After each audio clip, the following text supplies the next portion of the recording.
Barakaldoko gobernu taldeak ez du betetzen arartekoaren zigorra. Gizarte larrialdietarako laguntzak jasotzeko eskabide inprimakiagatik.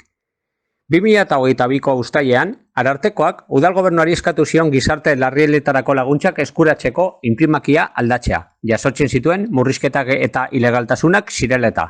Arartekoak legearen aurkakotzat jo zuen gobernu taldea gizarte prestazio horiek eskuratzeko erabiltzen ari zen formularioa.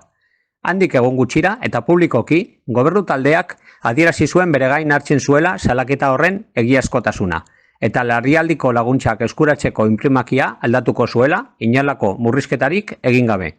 Hala ere, aurten zerbide formulario bera eta murrizketak ezartzen jarraitzen du, arartekoak emandako ebazpenari jaramonik egin gabe. Berriz ere, ikusten dugu udal gobernuko alderdiek gizarte eskubideak urratzeak urratu egiten dituela, ararteko herriaren defendatzaileak emandako irizpenak ere. Urtero, udaletako gizarte zerbitzuei larrialdiko laguntza eskatzera hurbiltzen diren 3.000 familiei eragiten dieten murrizketak.